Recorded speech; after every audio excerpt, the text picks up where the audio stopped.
Olá, meus irmãos. Prazer poder estar aqui dando início a essa série de estudos na nossa célula de liderança, nossos encontros que acontecem ou aconteciam às quartas-feiras, por força das circunstâncias, nós estamos fazendo agora no sistema online, virtual. E hoje vamos dar início a essa série de estudos que considero também muito importante, uma vez que esses estudos que vamos ter a partir de hoje é uma preparação para os nossos, ou para o concílio que em breve vai acontecer sob a liderança da PIB da Barra, para que então nós, como congregação, sejamos examinados pelas igrejas batistas da Associação Batista Caxiense e afins, para que possamos então, uma vez examinados, possamos, sendo aprovados, nos tornarmos uma igreja forte, atuante e relevante em nossa cidade para a glória do Senhor. Os temas que vamos estudar, mais do que aquilo que diz respeito à doutrina batista, o que vamos estudar é aquilo que diz respeito à palavra do Senhor. A Bíblia, a palavra de Deus, é a base da nossa fé. Nós não podemos estudar qualquer coisa concernente à vida cristã distinta, separada, dissociada da palavra de Deus. Eu gosto muito dessa palavra que Paulo escreveu aos Colossenses, ou melhor, aos Efésios, falando exatamente sobre o propósito da palavra de Deus na nossa vida. Em Efésios capítulo 4, do verso 11 em diante, falando a respeito de Jesus, ele disse: "E ele designou alguns para apóstolos, outros para profetas, outros para evangelistas e outros para pastores e mestres, com o fim de preparar os santos para a obra do ministério, para que o corpo de Cristo seja edificado, até que todos alcancemos a unidade da fé e do conhecimento do Filho de Deus e cheguemos à maturidade, atingindo a medida da plenitude de Cristo." Ou seja, os líderes levantados por Jesus, devidamente capacitados por ele, recebendo dons do Espírito Santo, esses líderes são aqueles que recebem a responsabilidade, o dever e a missão de instruir, de capacitar os demais membros da igreja, para que esses membros possam, então, ter a sua fé fortalecida no Senhor, para preparar esses cristãos para a obra, e essa obra gerar crescimento, maturidade, e essa maturidade levá-los à edificação do corpo de Cristo, a fim de que todos nós cheguemos à imagem ou à estatura de Cristo. Ou seja, tudo começa em Cristo e tudo aponta para Cristo e tudo termina em Cristo. Então, nós como igreja, nós existimos por causa de Jesus. Então, o que vamos estudar a partir de hoje, tudo tem a ver com a palavra do Senhor. Mas, especificamente, esses estudos que vamos ter estão fundamentados nesta revista chamada Impacto, Realidade Batista. Esse material foi divulgado na Assembleia da Convenção Batista em março de 2001, em Niterói. É um material realmente que já tem 19 anos, mas ele é também relevante e não perdeu a sua validade ou o seu valor, porque são bases da nossa fé, uma vez que os estudos, como nós iremos ver, se fundamentam na palavra de Deus. Eu digo a vocês pessoalmente, se não estivesse esse material fundamentado na palavra de Deus, eu seria o primeiro a desestimular o seu estudo. Mas como já li e sei que cada tema que vamos abordar está fundamentado na palavra, então com muita alegria quero convidar você a caminhar nesse tempo que começa hoje, às quartas-feiras, até concluirmos esse estudo e em breve, ao longo desse período, nós sermos então chamados para formar ou convidar as igrejas para formar um concílio e examinarmos e assim, uma vez aprovados para a glória do Senhor, sermos organizados numa grande igreja para a glória de Jesus. Mas antes de dar sequência ao estudo, eu quero orar com você, aí onde você está, com a sua família, orar por você, orar por todos nós, para que Deus, através do seu Espírito Santo, nos dê entendimento e compreensão daquilo que diz respeito aos temas relacionados à nossa fé. Oremos agora. Senhor Deus, nosso Pai, te damos graças por esse dia e nós te louvamos por esse momento em que aqui estamos para nós conhecermos aquilo que diz respeito à nossa fé. Que teu Espírito Santo abra o nosso entendimento, nos dê compreensão das verdades que na tua palavra estão reveladas, a fim de que a nossa fé não se fundamente em conhecimento humano, mas tão somente na palavra do Senhor. É o que nós pedimos e te agradecemos em nome de Jesus. Amém. Uma vez que esse material, embora sucinto na forma como ele é apresentado, mas longo em seu conteúdo que vamos trabalhar, então o que vamos ver é apenas um resumo, uma síntese, um pequeno resumo de tudo aquilo que vai ser apresentado. Por isso que é importante cada irmão, cada irmã da igreja, da congregação, ter o seu material. Alguns já têm, já conseguiram antes, outros vão adquirir depois, mas é importante você estudar, fazer suas anotações, qualquer dúvida que você tiver depois da exposição, pelo próprio grupo da congregação, emitir a sua pergunta, porque a sua dúvida poderá ser a dúvida do outro, e a resposta que você vai obter também vai ajudar o outro. Então vamos crescer juntos, vamos caminhar juntos. Então o que eu fiz foi uma adaptação desse material. E para hoje o que vamos ver é a primeira parte que tem a ver com a história dos batistas. Vamos estudar a história dos batistas. É claro que nós vamos conhecer aqui três grandes temas: a história dos batistas, os princípios batistas e as doutrinas batistas. E ao longo desses três temas, enquanto estivermos trabalhando, nós vamos ver também o Pacto dos Batistas e a Declaração de Fé dos Batistas. Então hoje vamos começar com a primeira parte, que é a história dos batistas. Como são 13 perguntas e 13 importantes perguntas, nós vamos ver a cada encontro semanal, às quartas-feiras, um grupo de perguntas para que nós não venhamos a ter muita informação em pouco tempo. Ao contrário, temos que ter informação devida no tempo apropriado. E a primeira das perguntas que muitos se fazem é: têm os batistas convicções em comum com os outros cristãos? Essa pergunta é importante porque, de alguma maneira, há um questionamento. Nós sabemos que hoje há várias denominações. Batistas como nós, Assembleia de Deus, Maranata, Nova Vida, Presbiteriana e por aí vai. Há muitas denominações. São algumas igrejas históricas, como nós somos uma igreja histórica, uma denominação histórica, você vai ver isso mais tarde, e outras são mais recentes. Tem aquelas que já têm 50 anos e tem as novas que surgiram há menos de 20 anos. O importante é que nós tenhamos convicção de que nós, como batistas, temos alguns pontos em comum. Eu diria pontos convergentes. São bases, são pontos inegociáveis que nos identificam como povo de Deus, como crentes, como igrejas evangélicas. Esses pontos nos identificam em qualquer lugar deste mundo. Independentemente das diferenças denominacionais, esses pontos convergentes e não divergentes nos aproximam e nos identificam como servos do Senhor Jesus. E que pontos são esses? Há muitos pontos em comum, mas a revista traz, e eu aqui sintetizei alguns deles que aqui quero compartilhar. O primeiro deles é Deus como Criador e sustentador e Pai Celestial. Esse é um ponto muito importante. Nós, como batistas, nós cremos que o nosso Deus é o Criador de todas as coisas. Tudo que existe, existe por causa de Deus. Deus criou tudo. Hebreus capítulo 11, verso 1 fala isso. O Salmo 19 também fala isso. Muitos outros textos. O próprio Evangelho de João, capítulo 1, de 1 a 3, falando de Jesus, coloca Jesus na mesma condição, na mesma posição de Criador. Então, Gênesis capítulo 1 fala sobre isso. No princípio, criou Deus os céus e a terra. Então, Deus é o Criador.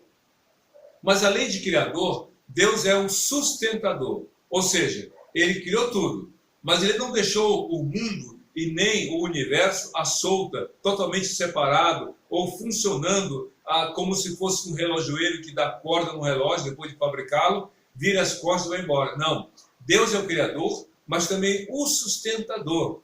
O Salmo 24 fala sobre isso. Do Senhor a terra, o mundo e aqueles que nele habitam. Ou seja, Deus criou tudo, mas tudo depende dele. O Salmo 104 fala isso, que todos os seres vivos receberam de Deus o dom da vida. E se Deus tira o ar, acaba a vida. Ou seja, todos os seres vivos dependem de Deus. Deus não está na criação e nem depende dela. Deus criou tudo, mas vive e subsiste eternamente, independentemente da criação. Por isso que ele é o Criador, mas também o sustentador. E como ele é o Criador de todos os seres vivos, nós, seres humanos, nós pertencemos a Deus por direito de criação. Por isso que Deus é chamado de Pai da criação e Pai de todas as pessoas quanto à criação. Os incrédulos que batem no peito e dizem que Deus não existe, eles foram criados por Deus. Eles existem porque Deus os criou e os sustenta. Deus, portanto, é o Pai de toda a criação. A gente sabe, né, que quando a gente vê uma obra bonita que alguém faz, como um celular, ou como um computador, ou como uma TV, quem é o autor? Quem é o pai dessa invenção? É mais ou menos isso. Só que Deus não é apenas aquele que criou realmente. Ele nos deu vida. E o mais interessante, como pai, ele se relaciona com a sua criação. Foi isso que Deus fez com Adão. Ele criou e teve comunhão com Adão até o dia que Adão e Eva optaram em se afastar dele. Mas então, só recapitulando, esse é um ponto importantíssimo. Deus é o Criador, Deus é o sustentador e Deus é o Pai celestial de toda a criação. Isso identifica os batistas com as demais igrejas evangélicas. O segundo ponto importante sobre Jesus Cristo. Jesus, Deus Filho encarnado e Salvador de quem nele realmente crê. Ou seja, Deus é o Criador e Jesus Cristo é o Deus Filho Salvador. Ou seja, Deus estava criando tudo e com ele estava Jesus, o Filho, e com ele também estava o Espírito Santo. Mas Jesus veio ao mundo com uma finalidade. Ele veio ser o Salvador. Ele é o Filho de Deus encarnado.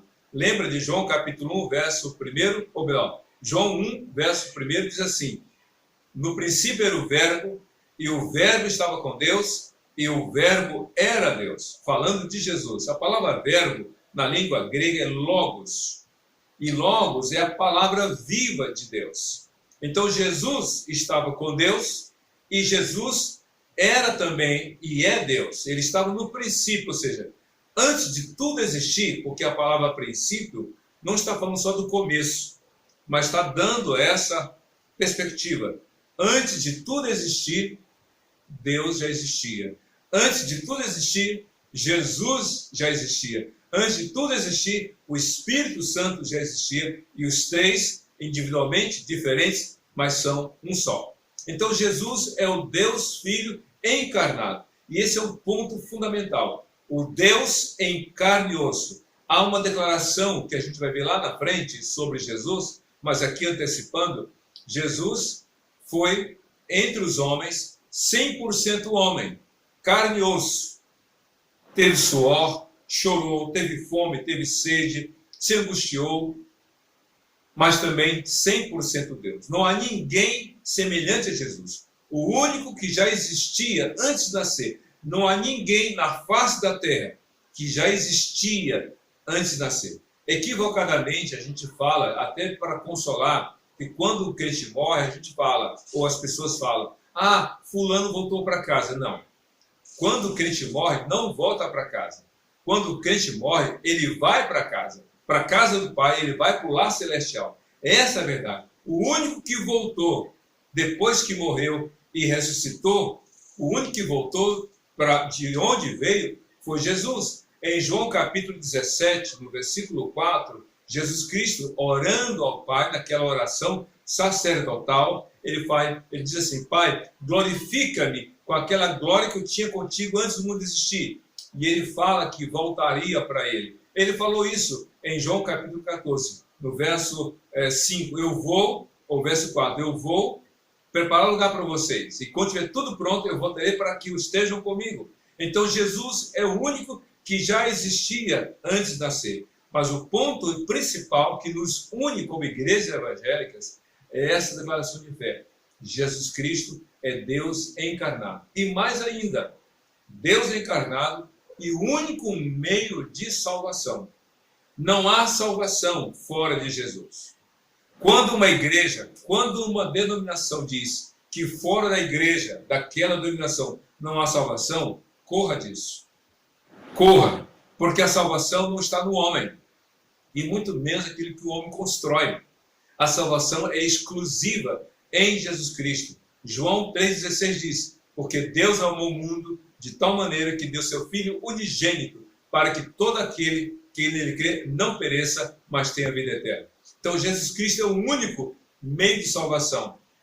Atos capítulo 4, versículo 12, o próprio Pedro 11 e 12 diz: porque não há nenhum outro nome dado entre os homens pelo qual devamos ser salvos. A salvação é exclusiva em Jesus. Só Cristo salva. E é verdade isso. E as denominações que declaram a fé exclusiva em Jesus, o Deus encarnado, realmente comunga da nossa fé e nos tornam essas declarações de fé, nos unifica diante do Senhor.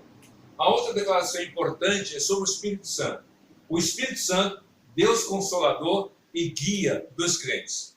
Meus irmãos, como falei antes, lá em Gênesis capítulo 1, versículo 2, a Bíblia fala: e o Espírito de Deus pairava sobre as águas. Ou seja, os três, o Deus Pai, o Deus Filho e o Deus Espírito Santo estavam, porque sendo Deus, eles têm os mesmos atributos, eles têm as mesmas capacidades, eles têm os mesmos princípios que regem a sua vida, o seu agir. Então o Espírito Santo já existia, porque ele é Deus. Mas neste mundo, qual é o papel dele? Equivocadamente, algumas pessoas têm dito assim: vamos orar ao Espírito Santo. Há boas intenções em falar isso, mas nós não oramos ao Espírito Santo. Nós temos que orar no Espírito Santo. É isso que Paulo fala em Efésios capítulo 6, a partir do verso 18. Ele fala orar no Espírito. E orar no Espírito é diferente de orar ao Espírito. Jesus mesmo falou isso em João capítulo 16, que nós deveremos orar ao Pai no nome dele. Ele disse: e tudo que pedis ao Pai em meu nome. Ou seja, nós oramos a Deus no nome de Jesus. E o Espírito Santo nos ajuda na oração. O apóstolo Paulo, em Romanos capítulo 8, exatamente ele fala sobre isso, que o Espírito Santo intercede por nós com gemidos inexprimíveis. Ou seja, nós muitas vezes não sabemos como orar, e o Espírito Santo então nos conduz, interpreta os nossos pensamentos, as nossas necessidades, sondando a nossa mente e levando ao Pai aquilo que é a nossa súplica. Mas o papel do Espírito Santo é que ele é Deus Consolador. Jesus, em João capítulo 14, os versos 15 e 16, ele diz o seguinte: quando eu for, eu pedirei ao Pai, e ele dará a vocês outro Consolador. E aqui é importante a gente falar: outro Consolador. Esse outro não é outro diferente, mas outro da mesma natureza. Na língua grega, há duas palavras para outro. A primeira palavra é heteros, ou seja, outro de natureza diferente. E a outra palavra é alaos, é outro da mesma natureza. Se você tem uma caneta de plástico e uma caneta de metal, então aqui eu tenho uma caneta de plástico, aqui eu tenho outra caneta. Se eu uso a palavra heteros, eu estou usando, dizendo, é uma caneta de composição diferente, é uma outra caneta de natureza, de composição diferente. Mas se eu uso a palavra alaos, eu estou dizendo que ela é uma caneta da mesma natureza, a mesma composição. Cristo, quando disse: eu pedirei ao Pai e ele dará a vocês outro Consolador, ele diz o seguinte: Deus enviará alguém semelhante a mim. Deus enviará alguém que vai estar em vocês, mas que é igual a mim. É por isso que Jesus falou em João capítulo 14, versos 21 e 23, que quando aquele que o ama vai guardar os mandamentos, ele virá aquela pessoa e vai habitar nela. Isso, verso 21. E no verso 23, diz, aquele que ama vai guardar meus mandamentos, meu Pai o amará, e viremos a ele e faremos nele morada. Olha essa coisa maravilhosa. Versos 14 e 15, João 14, Jesus fala, melhor, 15 e 16, Jesus fala que o Espírito Santo vai habitar no crente. E os versos 21 e 23, Cristo fala que ele, Jesus e Deus, o Pai, habitarão no crente. Ou seja, os três, o Espírito Santo, o Deus Pai e o Deus Filho estarão no crente. Ou seja, o Espírito Santo vai estar ali trazendo a presença de Deus, o próprio Jesus, no coração do crente. Então o crente tem, aquele que crê em Cristo, tem o Espírito Santo, o Consolador. Mas também o Espírito Santo, além de trazer ou exercer esse papel de consolação, o Espírito Santo apresenta também ao cristão essa função de convencer ou de guiar o cristão na obra de Deus. O Espírito Santo, veremos mais tarde, ele capacita a igreja, dando dons aos cristãos para que os cristãos possam servir a obra de Deus. Isso que é maravilhoso. O Espírito Santo ele tem esse papel de guiar, de instruir, de orientar. É claro que o papel do Espírito Santo na vida do crente é diferente do como ele age no não crente. João 16, versos 8, 9 e 10, Jesus fala que o Espírito Santo vem para convencer o mundo do pecado, da justiça e do juízo. Ou seja, quanto à pessoa não crente, o papel do Espírito Santo é levar essa pessoa a reconhecer seus pecados e declarar sua fé em Jesus. Isso é papel do Espírito Santo. Já na vida do crente, o papel do Espírito Santo é outro, tem outra função, é levar o crente a aprender mais do Senhor. Isso Jesus fala em João 16, a partir do verso 16, que o Espírito Santo vai ouvir as palavras de Jesus e vai comunicá-las ao cristão. Aquilo que o Espírito Santo receber de Jesus vai comunicar ao cristão para que o cristão tenha a sua fé fortalecida em Jesus. E tem outro detalhe interessante. Em João 16, Cristo fala que o Espírito Santo virá para glorificar a Jesus. O Espírito Santo não é para ser glorificado. O Espírito Santo não é para receber glórias. O Espírito Santo não é para ser exaltado. Porque o papel dele é reconhecer exatamente a glória de Jesus e levar as pessoas a glorificar a Jesus. Se você ler 1 Coríntios capítulo 12, de 1 a 3, o apóstolo Paulo fala mais ou menos assim: ninguém pode glorificar a Deus se não for pelo Espírito Santo. Somente através do Espírito Santo a pessoa glorifica a Jesus. Só pode glorificar a Jesus quem tem o Espírito Santo. Aí ele fala no verso 3, mas ninguém que tem o Espírito Santo vai dizer Cristo seja anátema. Ou seja, ninguém falará mal de Jesus ou irá blasfemar contra Jesus se tiver o Espírito Santo. Então, o Espírito Santo não é para ser glorificado, não deve ser o alvo das orações, mas ao contrário, ele nos eleva, ou seja, ele nos conduz a glorificar a Jesus, confessando os nossos pecados, reconhecendo como Salvador e pelo Espírito Santo, então, nós sermos instruídos a fazer a obra do Senhor. Agora, outra coisa importante, isso falando das igrejas evangélicas. Um outro ponto que nos identifica como igreja evangélica é esse aqui. A igreja é formada por crentes em Cristo Jesus.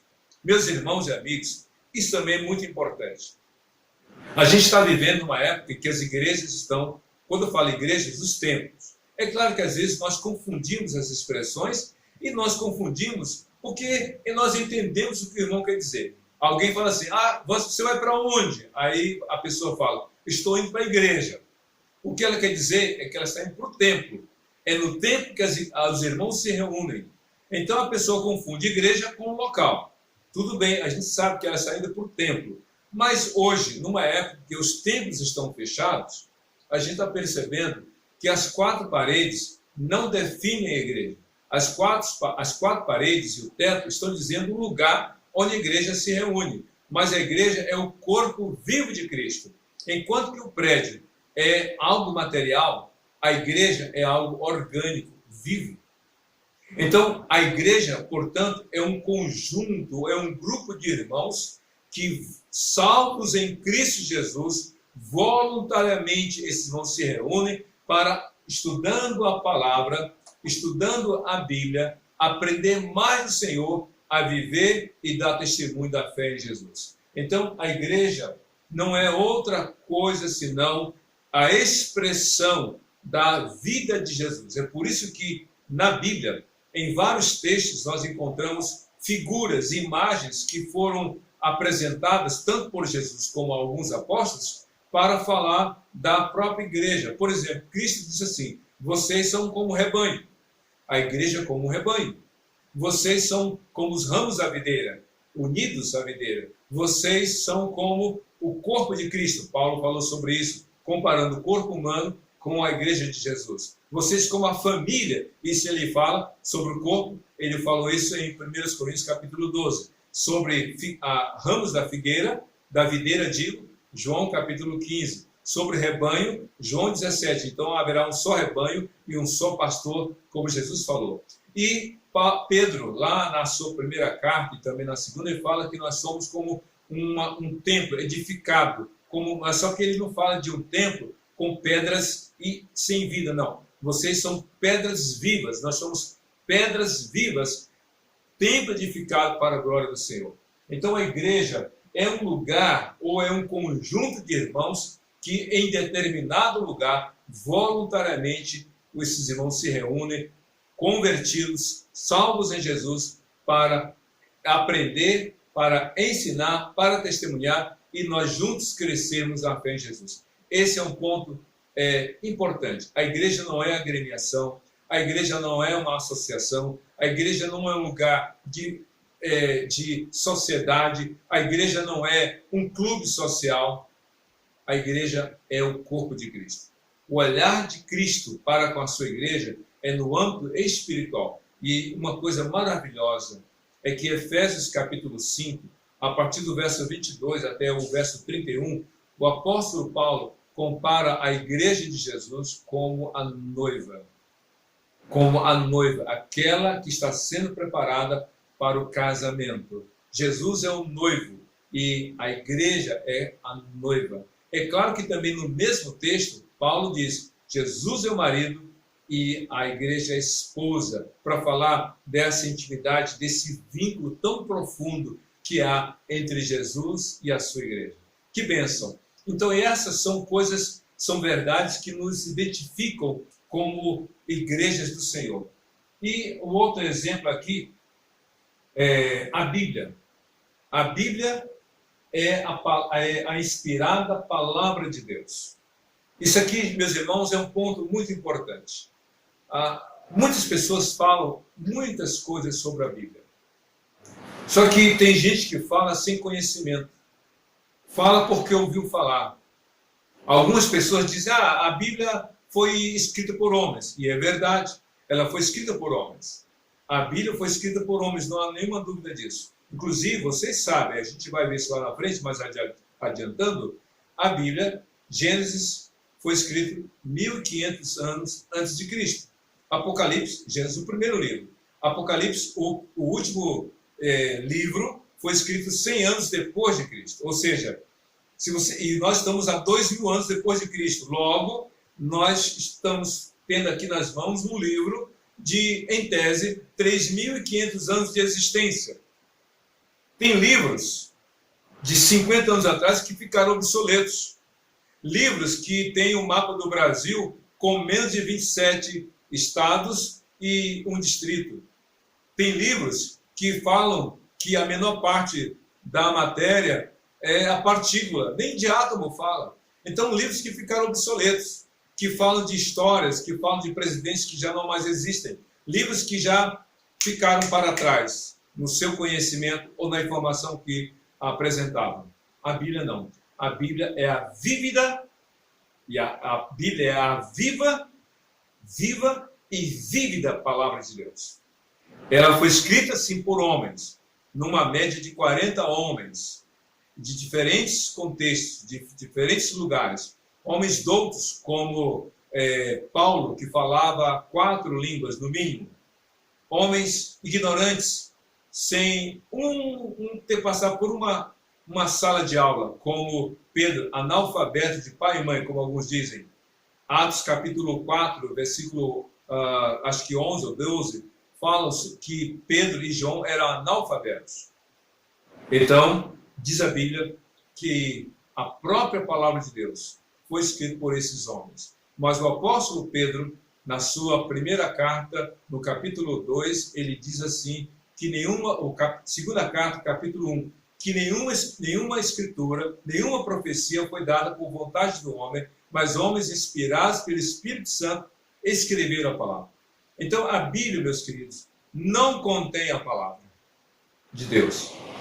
A Bíblia é a palavra de Deus. A Bíblia não contém, ela é a palavra de Deus. É claro que a Bíblia, nela você vai encontrar palavras de homens, palavras de anjos que servem a Deus, palavra de demônios, palavra do maligno, do próprio diabo, palavras de homens que deram bons conselhos, palavras de homens que deram maus conselhos, exemplos ruins, exemplos bons, as palavras do próprio Jesus. Mas o que nós entendemos é que de Gênesis a Apocalipse, a Bíblia é a palavra do Senhor, do coração de Deus para o nosso coração. Portanto, a nossa fé se fundamenta na palavra de Deus. Não é na palavra de A, B ou C. Por isso que a Bíblia diz que nós devemos ser como os bereanos. Os bereanos, diz a Bíblia em Atos capítulo 17, foram mais nobres do que os de Tessalônica, porque diariamente consultavam aqueles que eles ouviam, se o que eles ouviam era de acordo com a palavra. Então, meus queridos, Jesus falou em Mateus capítulo 24, verso 35, os céus e a terra vão passar, mas a minha palavra jamais passará. As minhas palavras jamais passarão, falou Jesus. E o próprio Jesus, em João capítulo 5, verso 39, disse, vocês examinam as Escrituras, porque julgam nelas encontrar a vida eterna, e são elas que dão testemunho de mim. Jesus está se revelando, ou seja, ele se manifesta através da sua palavra. O apóstolo Paulo reconheceu esta palavra, as Escrituras, como vindas de Deus para a nossa fé. Ele falou isso na segunda carta a Timóteo, capítulo 3, versos 16 e 17, que toda Escritura é poderosa para inspirar, para ensinar, ela é inspirada por Deus para ensinar, para repreender, para capacitar cada um a viver de acordo com a vontade do Senhor. Portanto, a Bíblia é a palavra de Deus. A sua fé, a minha fé, não deve se fundamentar nas palavras dos homens, mas na palavra de Deus. A Bíblia é a palavra de Deus. E eu creio que você já deve ter ouvido, então, muita informação, e eu sou grato a Deus pela oportunidade de compartilhar essas informações com você, acreditando que é apenas o começo e que você vai ter a oportunidade de acompanhar isso posteriormente. Eu quero encerrar orando com você nesse momento, para que Deus te abençoe, para que Deus nos conduza nessa caminhada, e hoje só foi o começo. Oremos ao Senhor. Deus de amor, muito obrigado por essa oportunidade de compartilhar a palavra com os teus servos.